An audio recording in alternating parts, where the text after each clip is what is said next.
Did you know that Squarespace are offering a free trial and 10% off your first purchase if you use our discount code, squarespace.com/TrekCulture? What are you waiting for?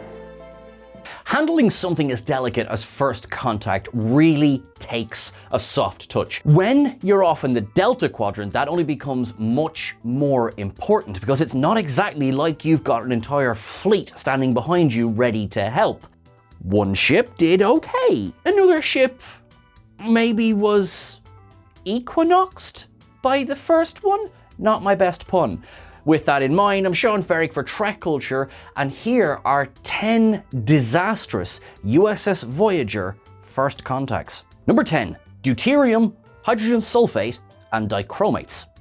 First on this list is a bit of a strange case of a first contact, really, because initially the crew of Voyager didn't realize they were dealing with sentient life form. When in the episode Demon, Voyager puts down on the planet in order to do a few repairs and to do this week's version of trying to get rid of Tom and Harry, they come into contact with what would become known as the Silver Blood. Now there's a little bit of biomimetic life forms going on, a little bit of happiness here, a little bit of decomposition there. Everyone has a good time. Later on, however, we come to the episode Course Oblivion, and frankly, yeah, this gets a bit sad. Because you see, Voyager allowed this silver blood lifeform to copy its crew and the ship itself, but they then forgot that they weren't the originals, which meant that when they designed a new type of warp core that let the ship travel faster, they didn't realize it was toxic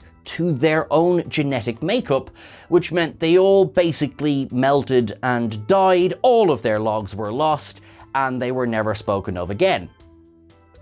Fun? Number 9. You appear to be leaking.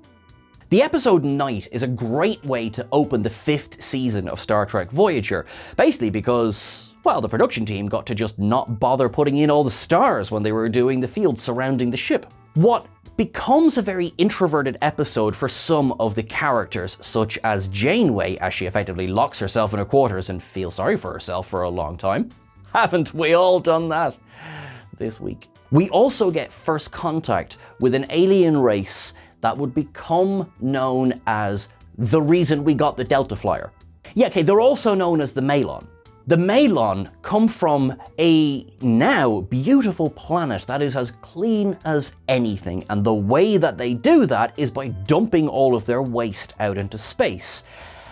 Definitely no timely messages going on there. Well, suffice to say that the Voyager crew and the Malon do not become friends. Janeway decides to ponderfully destroy the first Malon ship that she encounters, and that sets up how the relationship between these two cultures goes from that point on. Yeah, they're not going to be on the Christmas card list. Number 8. The Tale of the Deadly Stranger. The Vaadwaur are an interesting case because the way that they were set up in the episode Dragon's Teeth really suggests that we're going to see them again and again and again in Voyager. And of course we never do. So in this case, first contact is in fact only contact, but it's quite frightening because Voyager accidentally discovers this subspace corridor network that they're thinking, deadly, that's gonna get us home, no bother. Turns out it's been effectively co-opted by the Tuareg, but it was originally used by these aliens, the Vaadwaur, in their attempt to conquer the galaxy. Not that much fun then when they are woken up by the crew of Voyager. In fact, Seven is the one who's able to pass on this tale of the deadly stranger because effectively the Borg have assimilated cultures in the past that tell of these mysterious demon creatures that just pop up out of nowhere and behind a grinning smile rain destruction. And these are the aliens that the Voyager crew unwittingly have unleashed again on the Delta Quadrant. And they did fire some fair amount of torpedoes at them before they got away. So really, if they do bump into them again, we don't reckon second contact's gonna go very well. Number 7, more than a mild shock. When you think of the Hirogen now, you think of these tall, fearsome warriors. You think of such actors as Tony Todd, Mark Metcalf, these seriously, let's not mess with these folks kind of aliens. They are very clearly based around the Predator movies. They keep trophies on the wall, and so when you think back to the very first time we see them, and the fact that Seven electrocutes one of them through the astrometrics bay, it's actually quite funny. Voyager has found an old communications relay that they then want to use to connect with the Alpha Quadrant. Brilliant! Turns out the Hirogen have laid claim to it.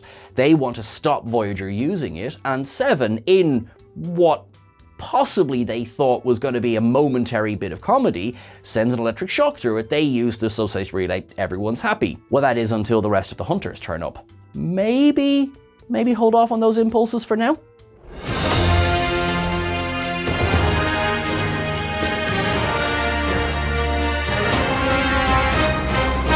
Hi, I'm award-winning journalist and all-round truth seeker, L.E. Fontana. If you go to squarespace.com/TrekCulture, you can get a free trial and 10% off your first website purchase. Squarespace's Fluid Engine really is the TNG of website designers. Build from scratch or be inspired by professional templates. Save time and latinum with their integrated merchandise store. We are skipping impulse and jumping straight to warp. Seriously, who wrote this? Don't wait a year, do it yesterday. That's squarespace.com/TrekCulture for a free trial and 10% off your first website purchase. I'm L.E. Fontana. Stay safe out there, and remember, the truth will set you free. Number 6. 1 Sporocystian, 2 Sporocystians? Well, the alien race that Voyager first encountered was, of course, the Caretaker, although they didn't realize they were encountering them at the time.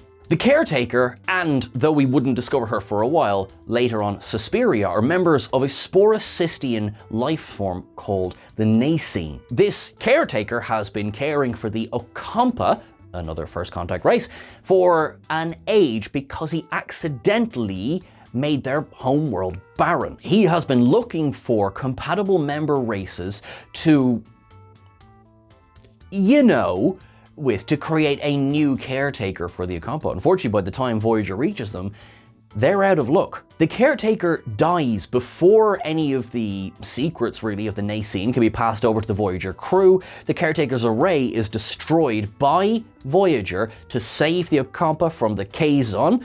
Another point for a first contact there. And later on, when Voyager encounters Suspiria, who had in fact just been left in Voyager as a sort of ace in the hole, get Voyager home to the Alpha Quadrant if this show wasn't doing very well card, she doesn't really do much to help them either. So in terms of let's all be friends with the Nacine, wasn't a good first look. Number 5, once more without Chronitons. This is a funny one because we're not sure if this actually counts or not, because which first contact with the Krenim are we actually going to look at here? So you have first contact with the Krenim, which was a little scout ship basically firing torpedoes, attempting to play the Chihuahua to Voyager's Bull Mastiff. That one, not very good. Then, off in the distance, you've got Krenim on his time ship erasing the Zal from existence. Suddenly, this little scout ship, Krenim ship, becomes a bit more of a beefy bastard, and it's got something a little bigger in its torpedo tubes. And suddenly Voyager is getting crippled, and we get this whole year of hell. That's a good title for an episode. I wonder if anyone will ever make it. Then, of course, by the end of this year, Janeway pilots Voyager into the time ship, causing an inversion within the ship which resets the clock. Everyone goes back, and first contact now becomes the bigger, beefier security ship piloted by the first guy, who then just advises Voyager, here, take the long way around our space, there's a bit of dispute going on. She says thanks very much, everyone says good journey.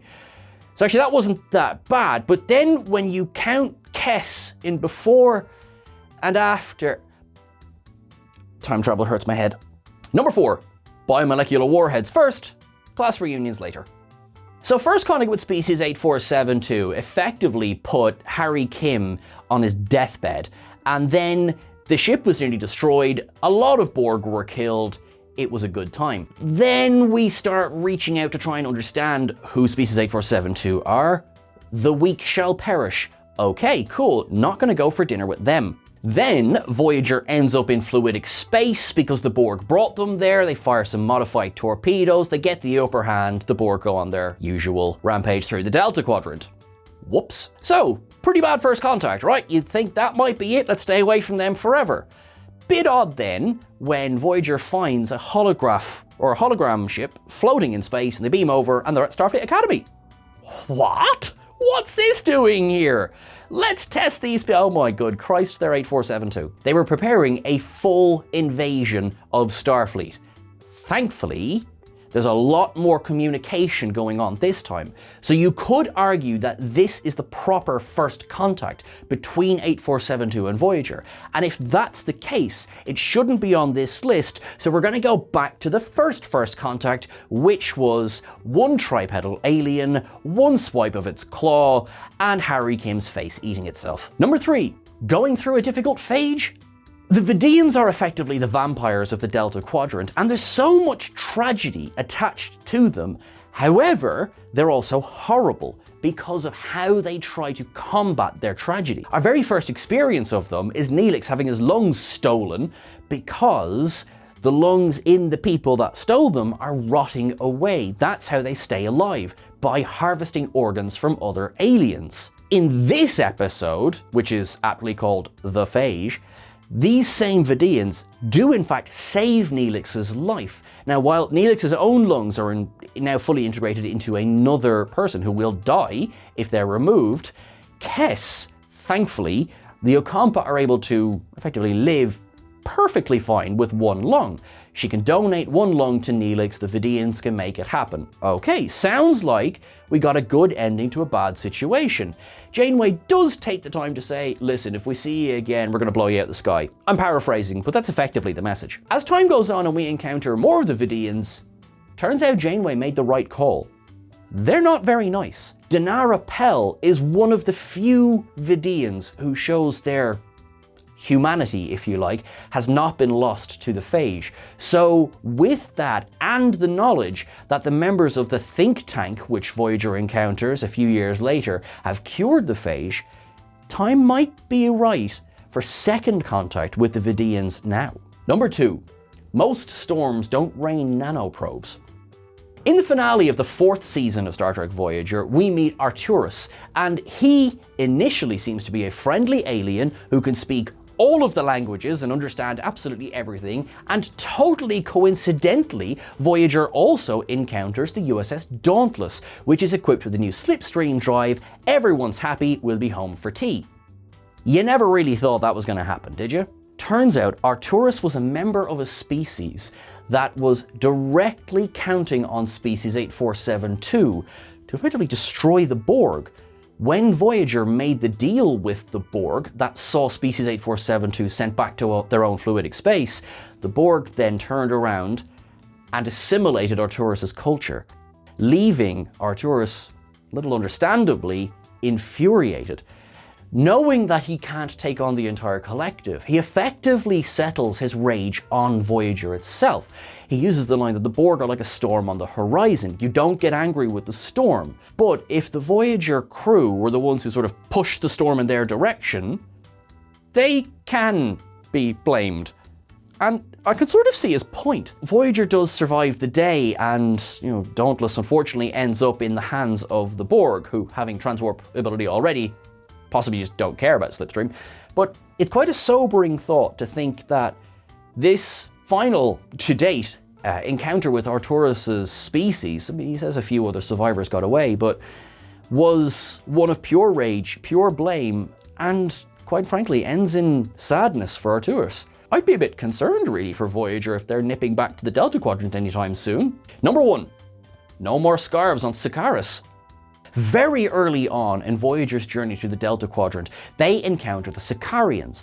Now, initially these are a hedonistic, sort of, up their own backsides, but not overtly unpleasant kind of people. In hosting the Voyager crew, they reveal that they have a technology, which they call a spatial trajector, which can send people or even starships up to 40,000 light years away. At this point, Voyager was still 75,000 light years from Earth. That would have made a serious chunk of their journey gone like that.